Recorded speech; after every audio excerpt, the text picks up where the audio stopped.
say that I'm one of the greats. I'm the one that you love to hate. Shake 'em up like a quake. Pop your feelings and turn to dispose them like haters I throw away. I'm forever blessed. Got the spirit that's wholly controlling me. I ain't gotta coordinate. I just sit back and buckle my belt and I'm ready to blast in the stars of my destination. Melted broadcast, open vision. Melted broadcast, open vision. Melted broadcast, open vision. Melted broadcast, open vision. Yeah, I need permission. All right, so what's going on, everyone? So today we have a third generation mystic and ancient theorist, researcher, treasure hunter, and investigator of the unexplained. From History's Channel, Lost Gold of the Aztecs, Ancient Aliens, Beyond Oak Island, and the proof is out there. A product of legendary treasure hunters as seen on the documentary Secrets of the Stone Tablets.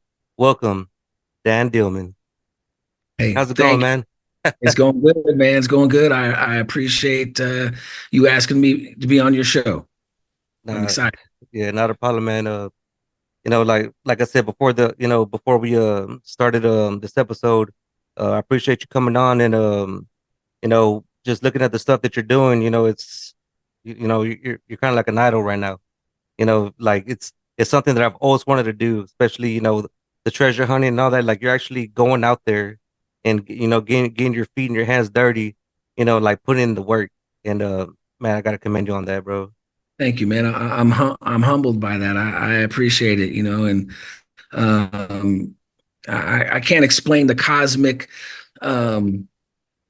energy that I feel when you say that, and I'm proud to be a conduit. And I also, watch out. I may invite you out on one of these expeditions. So, but Yeah. I appreciate the love, man. I appreciate the love. Awesome. So, can you tell us a little history of, about you and your family and how you got started on this amazing journey? Yeah, I'm like you said, I'm a third generation treasure hunter, mystic, ancient mystery theorist. We can run down the list, investigator of the unexplained. But really, I inherited that from my grandfather and uncles. My dad really wasn't into this stuff, so he dropped me and my brother off at my uncle's house, and my uncle would, Uncle John and Uncle Paul were the ones who just like poof, just opened our minds to stuff. And then we to my grandfathers, and let me tell you something, man. My grandfather, we'll all say our grandfathers are special, and they are. Yeah. But my grandfather was on some other level, man. He was an ancient alien theorist, researcher before that term was ever coined. Yeah. And so he was just expanding our mind, and my grandfather was blind as well. So my grandmother and grandmother and grandfather on my dad's side were blind. And so he demonstrated special abilities. Of course, as a little kid, I'm like, how is he doing and telling us this stuff and being a master of knowledge, and he can't read books. But he shared with me a long time ago that it was something much greater than the physical realm, and that it was really a metaphysical thing. And so that that's one of the next steps in my evolution of who I am today is because of my grandfather and my uncle. So I don't want to get too out there on your initial question, but yeah, man, it's been the family business since I could ever remember, and so we're continuing the quest. So so I watched the documentary Secrets of the Stone Tablets.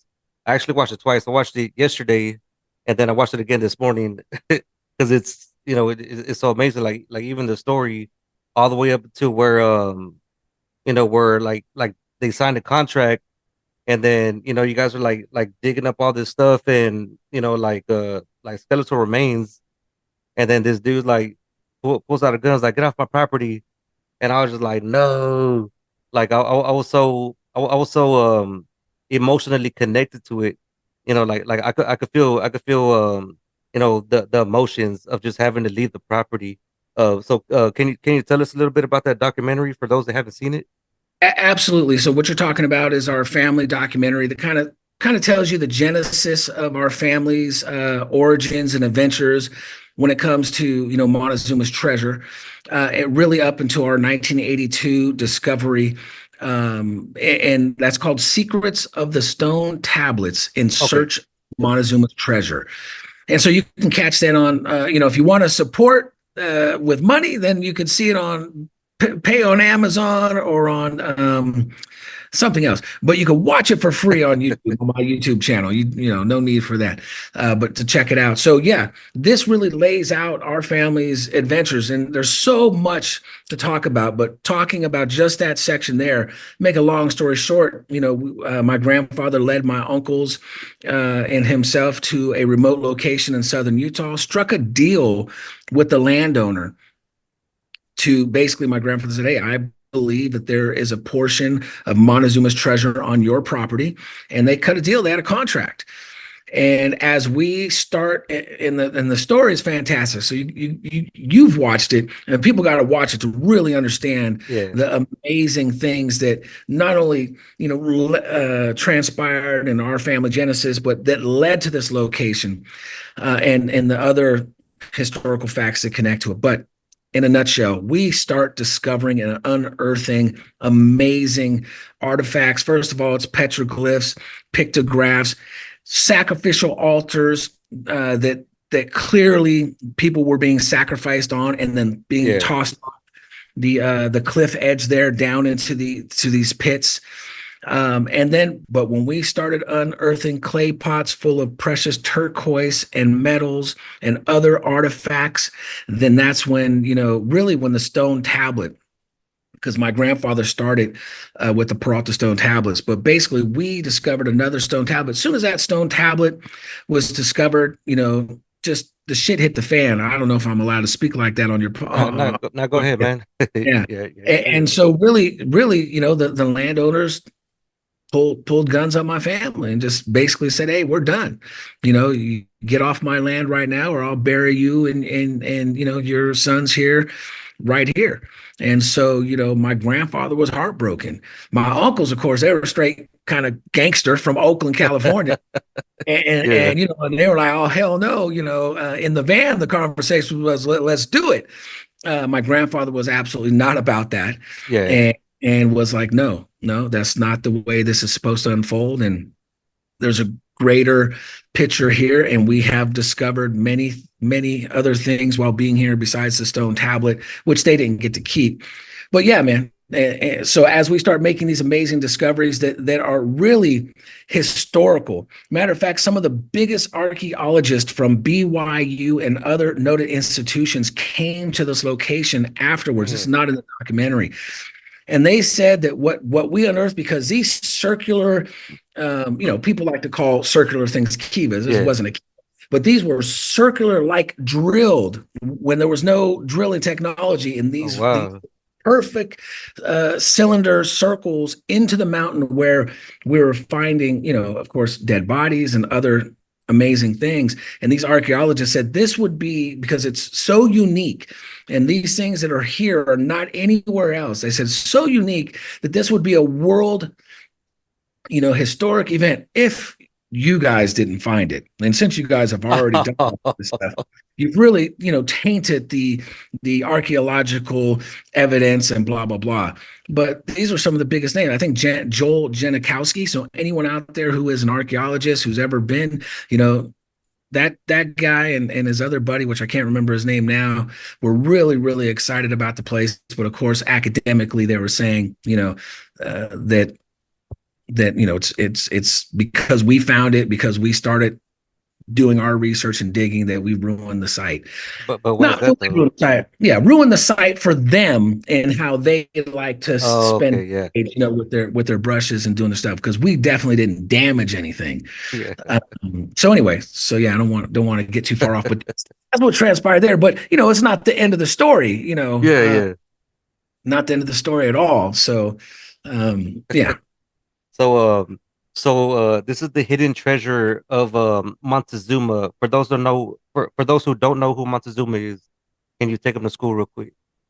Absolutely. Listen, almost everyone has heard of Cortez and Montezuma meeting because at least in the United States, most third graders or fifth graders are kind of taught the Spanish conquest. Now, what you're taught is not 100% accurate, in my opinion, or my family's opinion, but Montezuma was the ruler and emperor of the greatest empire here of the Americas, which was the Aztec Empire or the Mexica Empire, basically modern day Mexico, but not modern day Mexico with the lines that designate the state as we know it today, but as the entire Americas, really. Now, some may debate that, but it's not in debate, in my opinion, or our belief at all.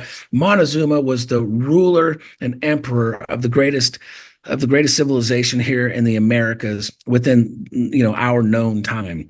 Now, something that's important, a lot of people don't know about Montezuma. A lot of people who don't do the deep research, they think, oh, the Aztecs were savages because that's what the Spanish said about them, or the Aztecs were, no, that's not true at all. This culture, these people were more advanced than us today. I'm going to say it, more advanced than we are today in their sciences, and their mathematics, and their water filtration system, and their understanding of the cosmos, and of their understanding of who we are and where we are in existence in this plane that we call Earth. Because Montezuma was also a high priest. Most people don't know that. Before he became the emperor, this guy was the high priest, not a high priest, the high priest of high priest. And so he was a keeper of not only the esoteric knowledge that could go back to the time of Atlantis, maybe before, but for sure Atlantis. This guy was, once again, the head astronomer, astrophysicist, spiritual leader, medicine man, and warrior king. So he was all the way around an amazing, and I'm going to use my own regular terminology, he was just a dope, amazing dude. And people, I hope one day will start understanding that reality about Montezuma and the Aztecs.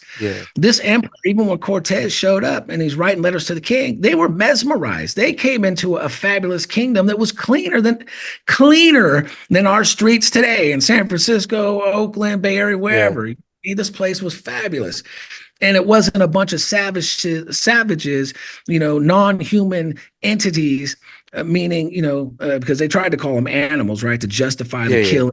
Taking, so it's just the wrong story has been told about them, and I get kind of passionate and a little, going when I start talking about it, because it's the wrong idea has been stuck in so many people's minds for such a long time. I mean, I 100% agree. I've done, I guess, not enough research into the Aztecs or, the ancient South American people. It mainly the research I've mainly done was, of course, Atlantis, going into Egypt, Sumerians, and then coming out to South America and all that. And I mean, even like tying in the pieces, which later on I would love to get into Atlantis. I mean, it's just like some of the people, to me, it's like it's the same people, and just different name, different description. And man, I absolutely love it. So when we talk about Montezuma, I know in the documentary you guys spoke about the 7 cities of gold. Right. 7 cities of Cibola. Yeah, Cibola. Gold, 7 caves of wonder. We've got all kinds of names that they've been given. And when you get into not just the Aztec history, I'm going to use myths and legends. I'm going to say that, but really, to me, myths and legends, especially of our native brothers and sisters, is really history and fact. It's just been this, once again, this kind of whitewash of that's just, they're just it's just a myth. It's not true. It's their, so anyway, I still may use those words, but I'm really speaking native history. Says that they emerged from these caves, and these caves, really this underworld, we can get deep into that as well. Speaking about when we start connecting the Grand Canyon here in southern Utah, and the fact of these, there exist, and they've been discovered in other parts of the world, but there exist vast caverns and tunnel systems that are subterranean, that are running throughout the world. And our natives speak of this place that they were before they emerged up on top. And so these 7 caves, these seven sacred locations, is how I like to term it now. Okay. They're physical locations. There are places, we believe, and and our understanding can always evolve and change. But from my grandfather and uncles, and my understanding is that these 7 sacred locations are entrances into this subterranean world that also lead to these sacred locations that have vast amount of, we can say, artifacts and treasures, but they also contain technology and ancient record. Wow. Okay. And so don't want, once again, I've got to be careful about rambling. I'll keep talking in our no, time. man. Hey, if you want to ramble, please ramble. Yeah, trust me. I mean, aside from doing this, I'm also a student, so I mean, in any information or knowledge that you want to pass down or give out, I mean, shit, I'm open ears. Right on. Yeah, so those are some things that people don't know, about, those 7 caves. And as we know, the Spanish, right? The Spanish built their empire off of the gold and treasures that they get from, from the Aztecs, but there was lots more. And the most important things that they didn't get are those ancient records. Now, once again, you stop me if I start talking about things you don't want to hear about. But I want to hear all of it. Come on. Yeah, most people have heard a few things. I'm going to say this. One, it is our belief that Montezuma, 12 years prior to the Spanish ever arriving, began moving the most valuable treasures north to their sacred location, towards their homeland, to hide from the Spanish. What most people don't know is that there was a prophecy within the Aztecs, within Montezuma and his people. There was already a known time, right? They operated, much like the Maya, right? The Maya, the Aztec, Inca, all really connected, but in times and ages. And there was always a prophecy of the end of the age, not the end of the world, not that death and destruction was coming for everybody, but their system of things would even end. Yeah. And Montezuma had many omens that were transpiring before the Spanish ever arrived. And Montezuma was preparing as the high priest, as the keeper of the ancient sacred knowledge of time memorial. He knew the signs in the sky and the signs that would appear for when the end of the system was coming. And that's something else too. I want to tell all my, Chicano homies, all my Mesoamerican family members, because a lot of them and their families, sorry, I just hit my MacBook, made it shake. A lot of them have been told that Montezuma was a punk. And that he let the empire go to the Spanish, and that that he was weak. And unfortunately, don't get me wrong, of course would have been nice if it didn't unfold the way it did, if the cosmic plan wasn't what it was. Yeah. But Montezuma was operating kind of at this different level of consciousness. And he knew the end, right? It's like someone trying to hold on, to something that's not theirs, or that is got to go. And he knew it though. So he wasn't a materialistic person. Look, he wasn't. They weren't holding on to gold, and they were even giving it to the Spanish. They didn't care. Hey, here you go. You need some gold. Yeah. There you go. So he was operating. And once again, I will say this just so that people can't beat me up. It is really my opinion. Yeah. That he was operating from a higher level of consciousness and understood what was happening, and he was making the moves to keep away from the Spanish those things they weren't meant to have. And right in line with that is, I want to tell people that absolutely, without a doubt, the Spanish were not destroying records. The Spanish have told a story that they were burning records. Everyone has heard a story. The Spanish are burning records. They're destroying all the Aztec writings. I promise you this. The Vatican, whom in fact those friars all answered to when you follow the path of who was Yeah. telling who and who they were operating for, absolutely would not destroy ancient sacred records. Yeah. They would absolutely want them to try to decipher them, to understand their knowledge. They were looking for those things. Now, Cortez and his men's thirst, of course, were gold, but the friars, they had a mission beside not just converting people, because we know that the way that they were doing really enslavement and trying to just beat the psyche down and take the culture away, or make them feel like they have no power and self-reliance like they did before. All right, am I talking too much? No. So them saying that the records were, they burned them and all that stuff, it's kind of like a false flag to trick the people. Maybe even kind of like with the Library of Alexandria, where they lit it all on fire, but supposedly, all the good stuff is in the Vatican archives underground, being held and kept from the people to be able to access this knowledge and this information. Absolutely. And why? Because the records of Alexandria, like you mentioned, that was open to the general public. Like, you could be, a philosopher and someone traveling from across the world, and you got to go in there and learn and research, but they didn't want people to have, they only wanted selected people to have access to this information. It's just like the Vatican today.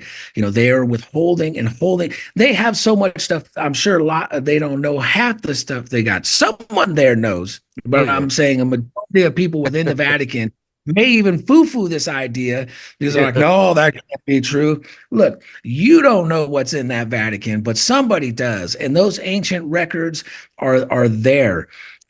Just like a bunch of things that have been discovered. There has been ancient technology discovered, and the Vatican has got it down there because it's not meant for the commoners to know.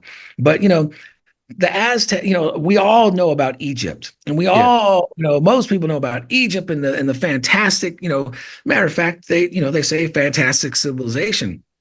Well, Egypt had a marvelous schooling for the pharaohs, where they were taught all. It's the same with the Aztecs. Yeah, and sure. And we have mystics like Edgar Cayce and several others. Yeah. And I won't get too deep into it, but who even said, hey, the Egyptians were the keepers of the Atlantis records and knowledge, and so were the Aztec and the Maya and the Inca. And these groups have, because they all came from the same source. And how do we know that? There are many, many ways to know it. One, they tell us, the Aztecs say we came from Aztlan. Yeah. And Aztlan is Atlantis. It's not a hard jump, besides the fact that it all lines up. Anyway, I don't want to get lost in my own thoughts, but what I was going to say is, and you touched on it earlier by mentioning Egyptians, but the Aztecs, the Egyptians, everyone was connected and by one thing. And do you know what that thing was? What's that? Pyramids. They all are connected by pyramids. It's a global technology. It's a global science. It's a global mathematics. It's a global astrological map that is universal and across the globe. And it's a global technology, if I didn't already say that. Yeah. And these doesn't matter if ones were slightly, shaped a little differently, but their purpose and the technology and mathematics to build them is clearly universal. And there is a connection that's been before our faces since man has been on this planet, that proves there's a universal connection, and there was a universal civilization that was on this planet. And I believe that was named Atlantis. Yes, for sure. There could have been names before that. But the reality is it was global, and it's right here in front of our faces. And everyone wants to look at Egypt as its own compartment and just saying, just by themselves, that's their pyramid, and it has no relationship to the Aztecs and in Mexico and their multiple pyramids and the Maya. And so, and they're in China, and they're in, but we can just they're everywhere. global. global. So in your opinion, what do you think the pyramids were made for?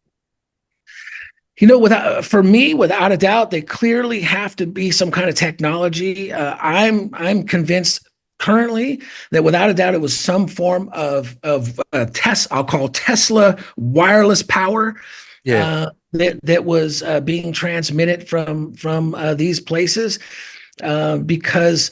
And I'm not the best guy to break down the detail, yeah, but some guys smarter than me who have really mapped out how they receive energy, where they are, and even the mercury being underneath some of yeah, these pyramids, that they were a technology and they clearly harnessed energy, and it could have been providing power and all kinds of other things. I mean, I'm even convinced there were portals, that there's stargates at every one of these pyramids, that it is capable of opening portals and basically traveling to different points and positions yeah, throughout time and space.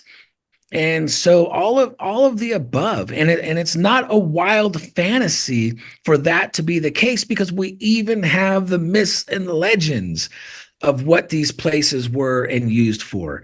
There were places of healing. So they're really multifold, energetic centers that depending on the consciousness who walked into them had access to. yeah.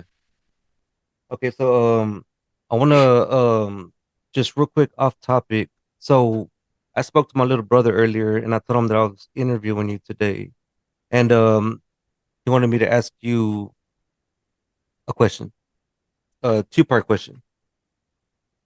So, as a treasure hunter and explorer, what's the most interesting thing that you've personally found, and also the most meaningful? So as a treasure hunter, I mean, man, the history, there's some things that I can't reveal that are recent that we just did. We're going to reveal it soon, but there's a discovery we've made recently that we can't let out the bag yet. But I will talk about, and I don't know if you can see it here behind me. You should be able to, yeah, you could. If you look here, I'm trying to get my finger lined up. You see this object here? It's Yes. like a metallic sphere that fits in your three fingers here, and it's got The a symbol on it. the one that they couldn't damage. The one they couldn't damage, man. They Yeah, tried to get diamond blades. I don't know what they were all thinking about trying to cut it with a diamond blade. I know, right? But I was only 10 at the time, so I couldn't say, "What are you guys doing?" Yeah, I was fascinated at what was going down. But man, that object right there, we're convinced that symbol is of Quetzalcoatl, and that in fact no way. it's a cosmic symbol for Venus.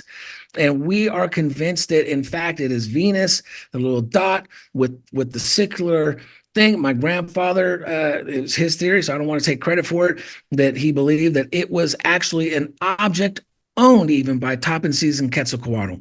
And so that right there is something super special. The family, and if you watch the documentary, you saw that I went and said, hey, men got with them, Yeah, with even old man Von Judd, and really forgave and united. And so once again, you have to watch the documentary to know what I'm talking about. Yeah, But they still have the object. And the other thing is the stone tablet. I mean, you can't even imagine, especially as a kid, right? Because as long as I can remember sitting at the kitchen table, listening to my grandfather and uncles and talk about everything, what we're going to go look for. And as a kid, you can't even imagine. And I was 10 by the time of that discovery in 82. I was 10. And to find these things and then to have another stone tablet when all these years, them having the pictures of the Peralta stone tablets and showing all the breakdowns, to find that stuff, dude, it's beyond Goonies and beyond Indiana Jones. I mean, that's some real stuff that like I can't express to you. So those are amazing finds and discoveries. I think something else for us is what a lot of people don't know, unless you dug into some of my blog stuff I put out there, and not that endless people have seen it, but at our 82 location is where my grandfather, from 3 petroglyphs glyphs deciphered that not so far up the canyon was Yeah. another location called Three Lakes. And for anyone who does any research on Three Lakes and Montezuma's treasure, they may not even know that we're connected to that. But it was my grandfather who actually located that location and then shared that info with those landowners, the Judds. God bless them. We're friends. Like I said, we're friends now, so I don't want to Yeah. have Yeah. think have any anger or Yeah, for anything. sure. And basically they were friends with Brant Child. He went to their church, and Brant was so excited about all the things that were discovered on their property. And they shared with him what my grandfather said about this other property. Because, my grandfather signed a deal with them and Yeah. expected they would be working with us in the area on other locations, because they had, D10 cats, and they had a bunch of excavation equipment. So my grandfather was freely sharing some info. So now jump, another 20 years later, myself and my uncles are at Three Lakes, and we're doing investigating there. And we have proven there was rumors of tunnels and caverns there, but we have proven another great discovery is we've proven that there is underground tunnel system and cavern system at Three Lakes. The problem is at the entrance that we all know about and that we've proven there with divers and started dredging and whatnot, it is also death, though. That entrance there is not the way in, not the safe way in. I mean, you can Yeah, go in there, yeah, you ain't coming out. And so that was another great discovery to prove at that location, is something great. And then yeah. if you caught Lost Gold of the Aztecs, it was on History Channel. We made some pretty amazing discoveries at that location that we're at. Not only some, some nice, smaller types of things. I get excited about all that stuff. Oh yeah, But me too. we are still, just because the show's not on, we're still actively have a deal with that landowner, and we have Okay. uncovered something amazing. We filmed it, we got it, and we're still there. We have discovered something so kind of amazing that it's put a temporary halt on how we're going to approach this situation. But we've been filming the entire time, and we're excited to share with people as we continue on. But we've made, so I've got some archaeologist friends who are Yeah. there and they are blown away and excited about what we're doing and what we found. One of them said that if one of the objects that we found is legit and not somehow Yeah. dropped by someone in the more recent time or what have you, that it could really, really change academia's view of the Aztecs being in this area. So we're excited about that Oh too. man. Hopefully I didn't ramble on too long, because there's so many Nah, things. nah, for sure. Not. But even still, changing academia's view if they allow it to be, put out like that, because of course, stuff like that they want to keep contained, So real quick, I did want to go back to the fifth stone tablet, Yeah. and whenever it was discovered by a skeletal remain. And then I know early in the documentary you had mentioned, or they had mentioned, Cabeza de Vaca and Estevanico the Black Yes. being the Estevanico the Black. That's the one that was missing the leg. Yes. Yeah. I mean, like how amazing is that? Like just to hear the history behind it, and then they're over there, digging, and they find this freaking, this tablet, you know, n- next to the skeletal remain, and like it just fits the description for the most part. Man, and that's right up there too, with the greatest things, because I was going to say the unfolding the history and then making connections. My grandfather believed Cabeza de Vaca and Estevanico the Black were the ones who, most likely carved the Peralta stone tablets, or even authored some other form of them and they were copied. Who knows? But he was convinced, and I'm not convinced just by a guess. Like, my grandfather was a psychic dude, man. He Oh was in yeah, he was in connection with the cosmic mind, Cosmic records, divine mind, whatever you want to call it. yeah, But for us to find, which we believe is the burial site of Stephen Estevanico the Black, Esteban. There, he had many names, but it's mind blowing, and once again, history changing. See, that's one of those things where the archaeologists I was talking about earlier, like, yeah, because you got done all this stuff, we can't even do a study on it to to blow people's minds, I guess, whatever. I think it's BS. They could have. Yeah. But Estevanico, and these are two other figures in our history who really don't get enough credit, and they don't get enough love. I mean, Estevanico and Davaca, their story is amazing. And once again, in our documentary, we definitely touch on it, but we don't get into the depths because it'd be there forever, and that wasn't the purpose of it. But we touch on them. But I'll tell you this: those two dudes were special dudes. They, first of all, Estevanico, to be, quote unquote, a slave and taken and forced on this mission at first, and Davaca, who went on the mission willingly, but once again, long story, and it's hard for me to try to want to tell even a part of it without unfolding it all. So we'll just say this. Go learn about Estevanico and Davaca, and you can start out with my documentary to get that, but I'm going to give you something. These two dudes shipwrecked. There's like 600 guys shipwrecked, and in the end of the day, only 3 people survived.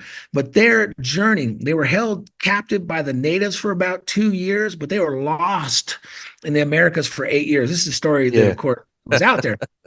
But Estevanico and Davaca become medicine men and healers to the natives.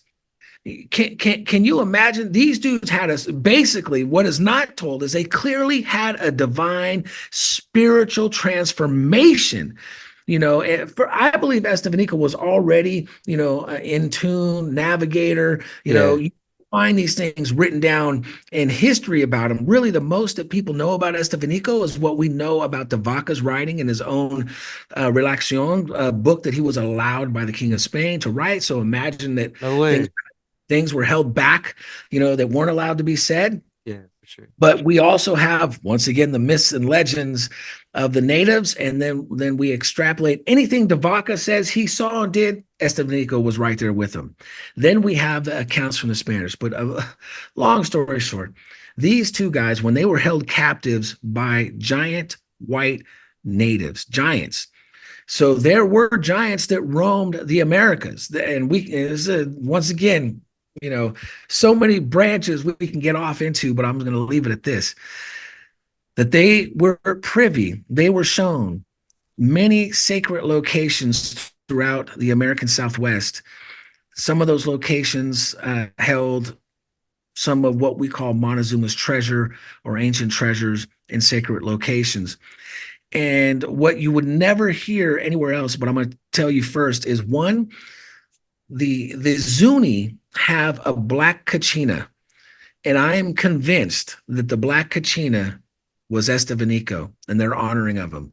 When you start getting into learning more about Estevanico and becoming a medicine man and his stories and the Zuni connection to Estevanico, see, it's hard for me to do this, and I don't want people to get lost. Besides the fact of Davaca and Estevanico being these guys who were privy, we believe, to Montezuma's treasure in these special locations, later, after the 8 years and they had to go back to Spain, the King of Spain did not allow Davaca back to the Americas. They wouldn't let him come back to Mexico, and what they ended up doing was they forced, though, because Estevanico was a slave to the king, they forced Estevanico to lead Coronado, right? But hopefully a lot of people know who that is. Yeah. Coronado was looking for the lost city of gold, Montezuma's treasure. And so who led that? See, most people hear the story and they only know Coronado's name, right? But Coronado was being led by Estevanico. Estevanico was forced to lead them on their expedition back because there was a snitch. Remember, I told you there was three people who survived. Yeah. Estevanico, and I don't know, it wasn't Durantis. I can't remember the guy's name. He's not worth remembering because he was a snitch. Sometimes snitching is okay, kids. But in this particular case, basically telling the king and Coronado and those guys that, hey, those two, Estevanico and Davaca, know where gold and treasure is. Yeah. And so they forced Estevanico to lead them, him and Fray Marcos, on this journey looking for the 7 cities of gold. Make a long story short, once they came to the Zuni tribe, Estevanico would always go ahead of them, though. And then he would send back a cross or information with a scout and say, hey, there's stuff here. Come on. I'll send you a bigger cross. There's more stuff, smaller cross, less stuff. But really, Estevanico didn't want to help these guys. Yeah. So really was plotting and planning on how to shake Coronado and Fray Marcos. And I think one of the greatest cons on the Spaniards happened by Estevanico. A reverse psyops, basically, to where Estevanico comes to the Zuni, and the rumor is, or the legend says, that Estevanico came there to the Zuni. He's a medicine man, and the Zuni chiefs just said, "Oh, hell no! We know what you're up to. You're a bad guy." And so they supposedly killed Estevanico and sent parts, his leg and some of his personal belongings, back with the scouts to take back to Fray Marcos and Coronado to say, "Hey, we killed your guy, and if you come here, we're killing all of you too." And so that was the moment that Fray Marcos and Coronado turned around. They gave up. They said, shit, they killed our scout, our lead guy, and they're going to kill us. And, we haven't seen the treasure. But Fray Marcos swears, right, in his own writings, he swears that he saw the 7 cities of Cibola, or one of the 7 cities of gold. But they turned around because of what had transpired. Now, we believe that Estevanico sacrificed his leg, because they're not going to, if they just sent his stuff and said, yeah, here's his things, Estevanico's dead, they probably wouldn't believe it. Wouldn't be proof enough, and they may have marched forward.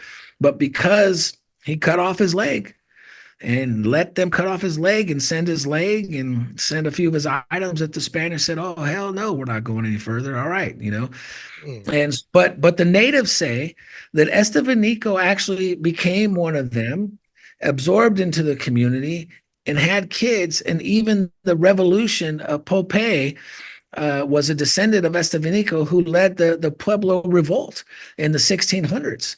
Oh, wow. And so, so there are dots to connect, with these individuals that, that really, I believe, lays out, precise, factual information that really tells the true story, opposed to just that we're imagining these things. So once again, I know for those who are listening and watching, I partly apologize, because it's so much information in my mind to share, but not enough time to get it all out. So I pray that it came out somehow in some kind of understandable flow. I really appreciate that, and I know that people who watch this are going to appreciate it, especially if they're like history nerds like me. I need to do more research, on this stuff. Obviously, it's one of the things I kind of never dove into. Well, I got to the tip of it, but then kind of backed off, because I was still thinking about, well, I did the research here. Now I want to go into the Indian Vedas, and kind of went around it, but never just thought to, like, what, I need to look into my own people. Right. So right. You're gonna find, because I have gone on the adventure, man. I've loved Devant. I can't even believe I'm forget how to pronounce it right. Devanta, because you said the Vedas, so the ancient teachings of is it Devanta? The certain string Vedanta. Thank you, mind.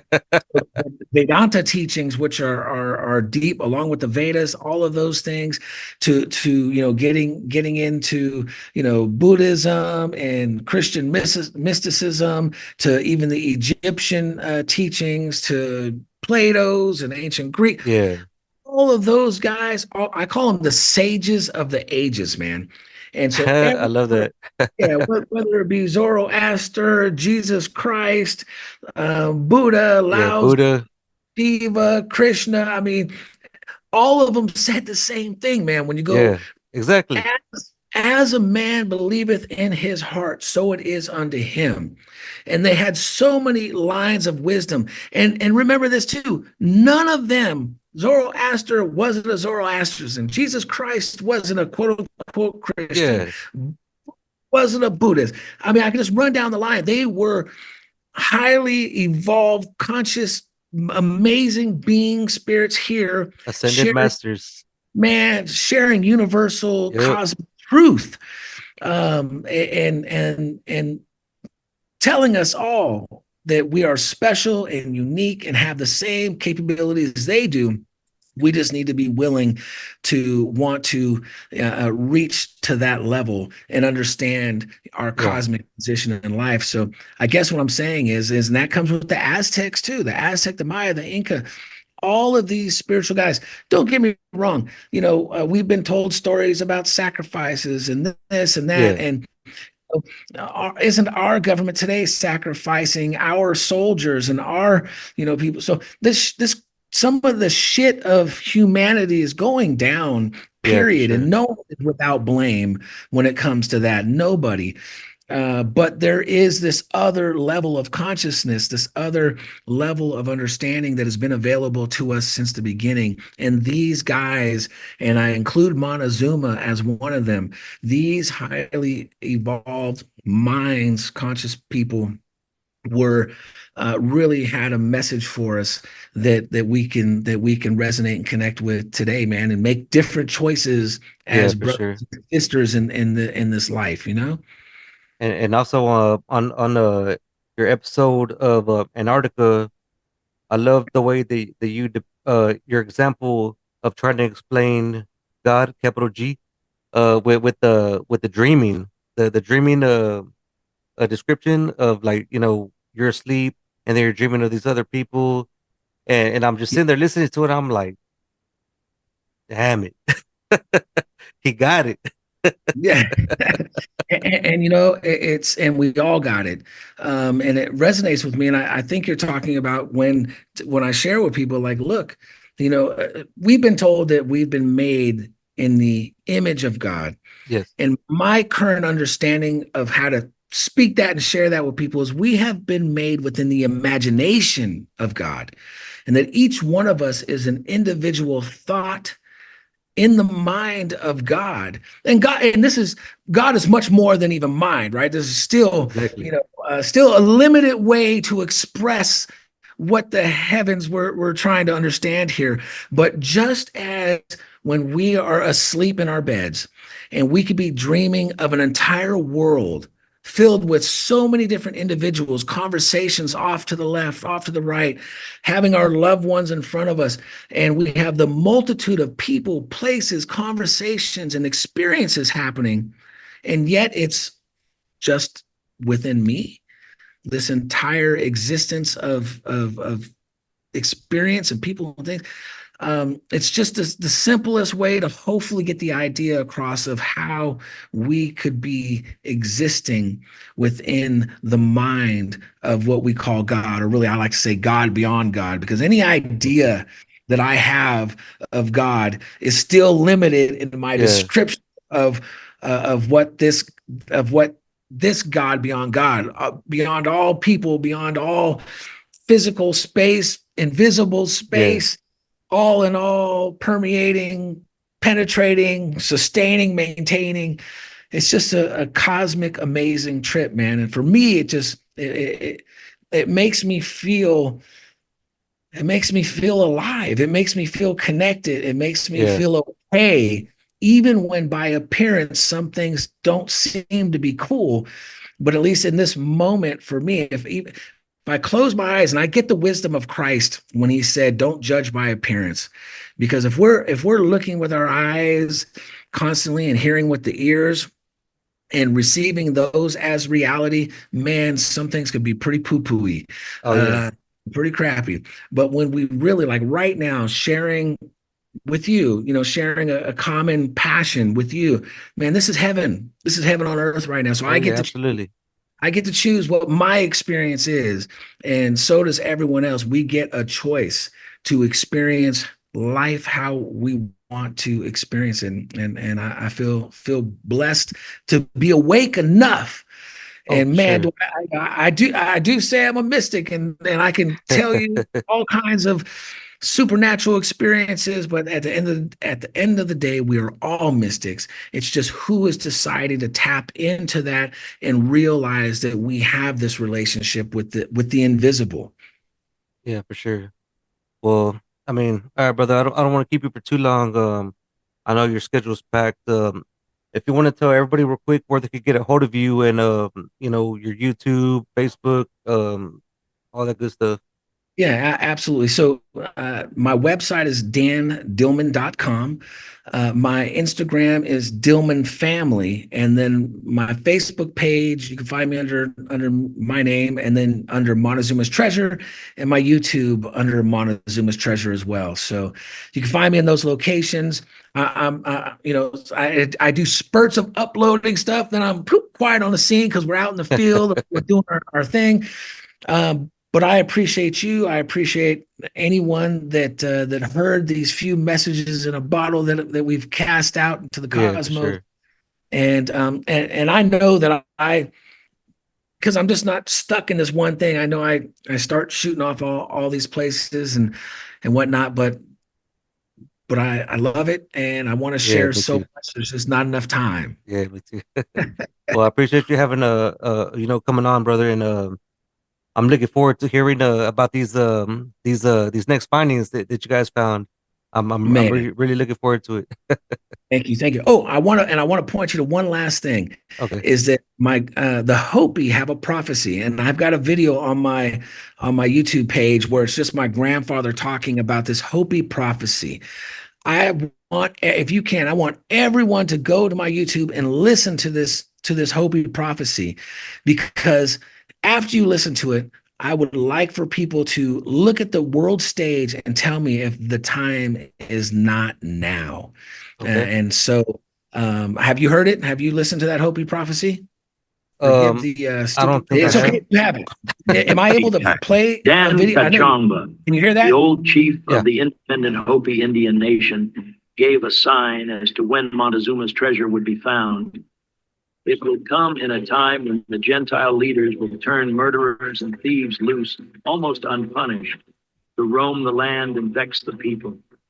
In a time when the Gentile people will have appointed conspiring men as their leaders, men who will establish a secret combination with world leaders, which will sap the strength of the American nation. And in a time when this secret combination of men will have gained such power over the American people to make them as slaves. What? It's crazy. Dude, that's a Hopi prophecy, man. And if that's not transpiring and unfolding now, you know, I don't know, you know, when that is, but yeah, man, you need to check that out. Share that with folks. That is crazy, bro. Yeah, the Hopi, man, the Hopi are connected, you know, to the Aztecs, to the Anasazi. They're all one. Anyway, I'll start talking for hours again. You're trying to kick me off, and I get it. And I appreciate it. I appreciate it, man. And you know, thank you for having me on, Tony. Now again, thank you for coming on, brother. Yeah. All right, till next time, man. Hey, don't be a stranger. No. Hey, right back at you. You know, let me know if you got questions afterward. You know, later in the year we can. I got 1,000 questions all the time. Oh, man. Thank you. All right, brother. Have a good one. Talk to you soon. Yep. All right, bye. People say that I'm one of the greats, I'm the one that you love to hate. Shake 'em up like a quake, pop your feelings and turn to dispose them like haters I throw away. I'm forever blessed, got the spirit that's holy controlling me, I ain't gotta coordinate. I just sit back and buckle my bells and I'm ready to blaze in the stars of my destination. Melted, broadcast, open vision. Melted, broadcast, open vision. Melted, broadcast, open